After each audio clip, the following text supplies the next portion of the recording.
Assalamualaikum warahmatullahi wabarakatuh. Sekarang kita mulai membahas terkait materi program pengembangan HRD.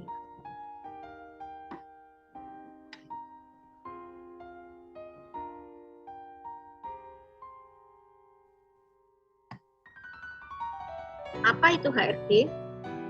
Secara umum, pengembangan sumber daya manusia adalah segala usaha perusahaan untuk mengembangkan potensi karyawan yang tugas ini biasanya dilakukan oleh Divisi Human Resource Development atau HRD.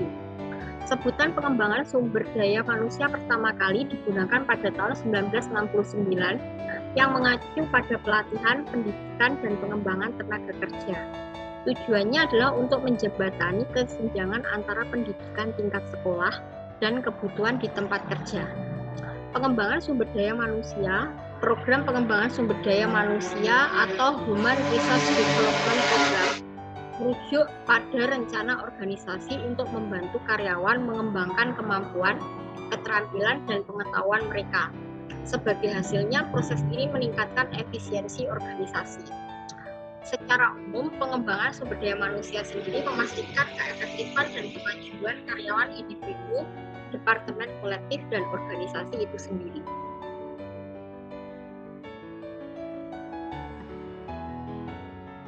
Manfaat pengembangan SDM.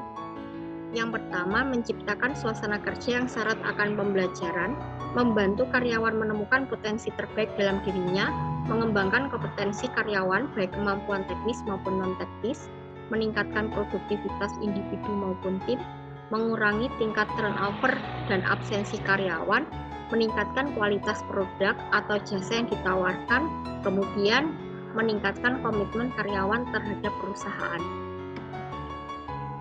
Untuk metode pengembangan SDM yang biasanya dipakai, yang pertama ada coaching, merupakan metode pengembangan SDM pertama yang dapat kamu lakukan adalah metode coaching.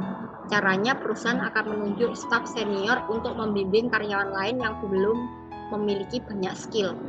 Kemudian ada outbound, ini biasanya sering dilakukan dengan cara menyiapkan beberapa permainan yang membutuhkan kekompakan antar tim serta pola pikir cepat.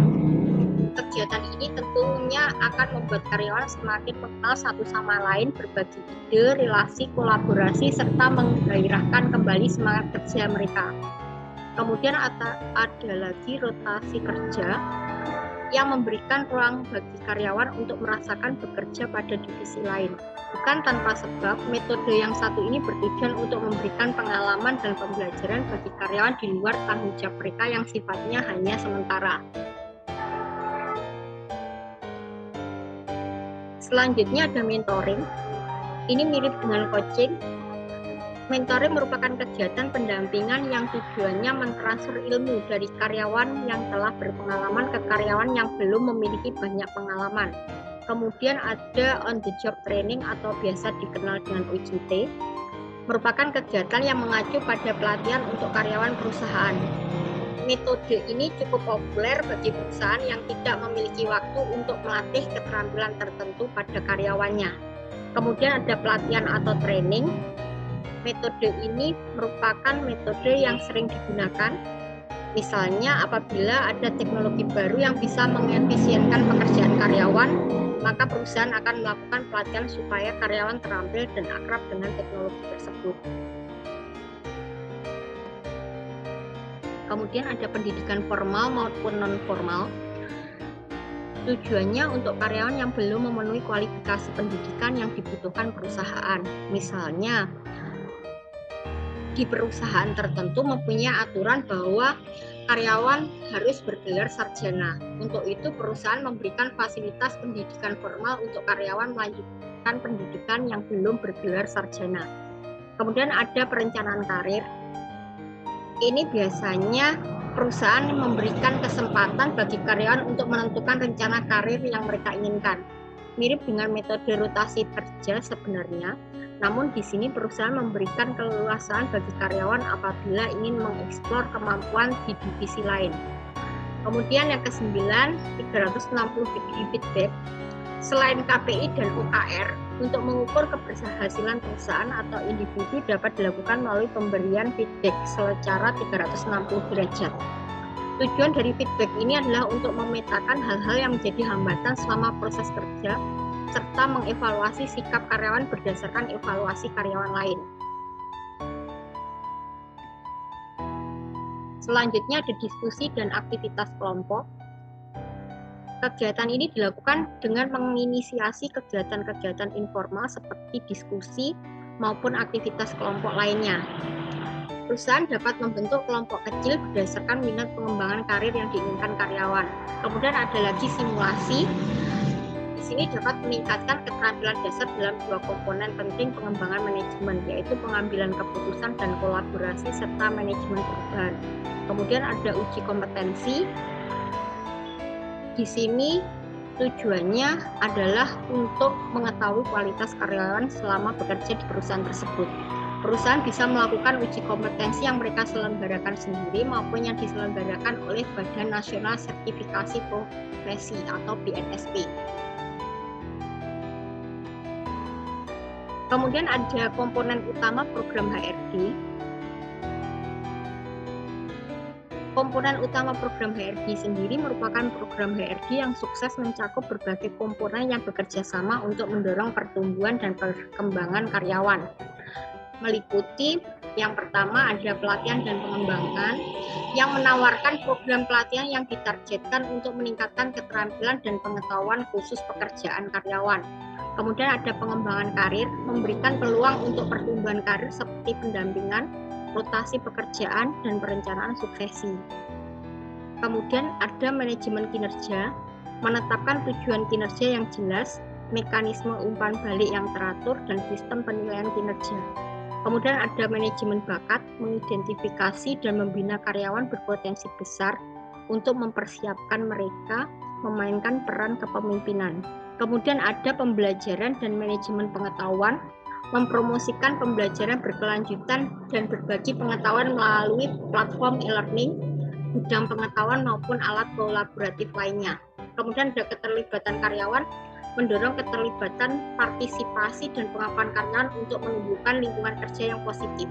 Kemudian ada work-life balance, mempromosikan inisiatif yang mendukung kesejahteraan karyawan dan integrasi kehidupan kerja. Selanjutnya ada strategi implementasi program HRD. Ini biasanya untuk memastikan keberhasilan program HRD, organisasi harus mempertimbangkan beberapa strategi. Antara lain menyelaraskan inisiatif HRD dengan tujuan dan strategi organisasi, melakukan penilaian kebutuhan secara menyeluruh untuk mengidentifikasi kesenjangan, keterampilan, dan prioritas pembangunan, merancang dan memberikan program pelatihan khusus yang memenuhi kebutuhan spesifik, menumbuhkan budaya pembelajaran dan pengembangan berkelanjutan, menyediakan sumber daya dan dukungan yang memadai bagi karyawan untuk berpartisipasi dalam kegiatan pelatihan dan pengembangan, menggabungkan solusi pembelajaran berbasis teknologi untuk meningkatkan aksesibilitas dan fleksibilitas, memantau dan mengevaluasi efektivitas program HRD melalui umpan balik, survei, dan metrik, secara berkala memperbarui dan menyempurnakan inisiatif HRD untuk beradaptasi dengan perubahan kebutuhan bisnis dan tren yang muncul. Kemudian mengatasi tantangan implementasi program HRD. Implementasi program HRD mungkin menghadirkan beberapa tantangan seperti penolakan terhadap perubahan, keterbatasan anggaran, preferensi belajar karyawan yang berbeda-beda. Untuk itu perlu disiapkan cara mengatasinya. Yang pertama, mengkomunikasikan manfaat program HRD untuk mendapatkan dukungan dari karyawan. Kemudian mendapatkan sponsor eksekutif dan mengalokasikan sumber daya yang cukup untuk mendukung program. Menawarkan berbagai metode dan format pembelajaran untuk memenuhi beragam preferensi karyawan. Mendorong budaya belajar yang positif dengan mengakui dan menghargai partisipasi dan prestasi karyawan. Kemudian terus menilai dan mengatasi hambatan terhadap implementasi program dan keterlibatan karyawan. Ada 3 aspek utama dalam pengembangan SDM. Yang pertama adalah pelatihan dan pengembangan. Di sini meningkatkan pengetahuan dan keterampilan yang diperlukan untuk peran dan tanggung jawab di masa depan. Kemudian ada pengembangan organisasi, meningkatkan efektivitas dan kesejahteraan organisasi melalui perubahan makro mikro. Kemudian ada pengembangan karir, meningkatkan perencanaan karir individu dan manajemen melalui bimbingan. Kemudian ada tujuan pengembangan SDM.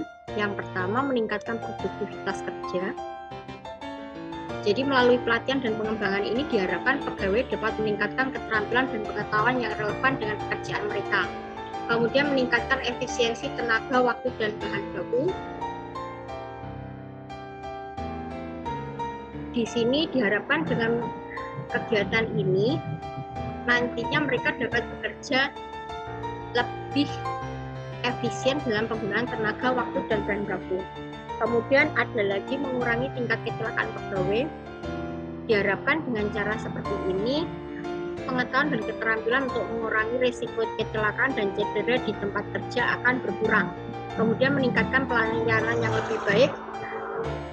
Dengan mendapatkan pelatihan yang tepat, diharapkan akan memiliki keterampilan dan pengetahuan yang diperlukan untuk memberikan pelayanan yang lebih baik kepada konsumen perusahaan ataupun organisasi. Tujuan berikutnya adalah menjaga moral pegawai yang baik.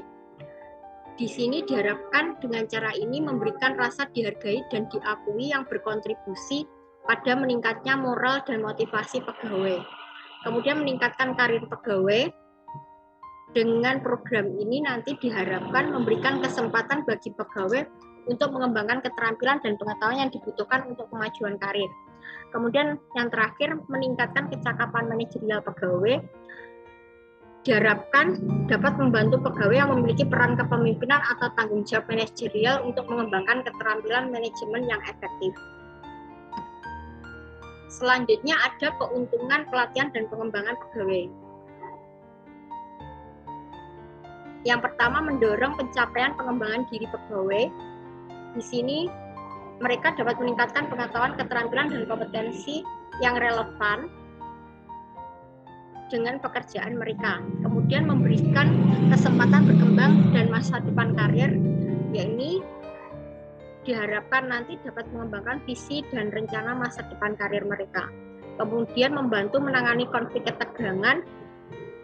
Pada pelatihan ini nanti diharapkan membantu pegawai dalam mengharapkan pengatasian konflik dan ketegangan yang mungkin muncul di tempat kerja.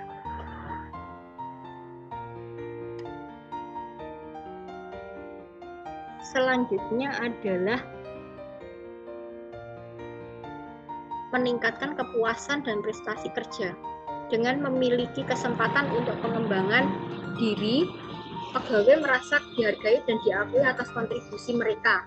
Kemudian perbaikan keterampilan sosial dan komunikasi. Diharapkan dapat meningkatkan keterampilan sosial dan komunikasi pegawai. Dan menghilangkan ketakutan dalam mencoba hal baru. Dengan pelatihan dan pengembangan, nantinya akan memberikan kesempatan bagi pegawai untuk mengembangkan keterampilan baru dan mencoba hal-hal baru dalam pekerjaan mereka. Dan keuntungan pelatihan dan pengembangan pegawai yang terakhir adalah mendorong pencapaian tujuan organisasi. Dengan pegawai yang terampil, terlatih, dan berkembang, organisasi memiliki potensi yang lebih besar untuk mencapai tujuan golongan mereka. Selanjutnya, di sini ada 6 elemen dalam HRD. Ini dapat dilihat gambarnya. 6 elemen dalam HRD di sini, yang pertama adalah perencanaan kekuatan kerja, rekrutan dan retensi, kemudian ada perencanaan suksesi dan manajemen bakat, kebijakan dan prosedur,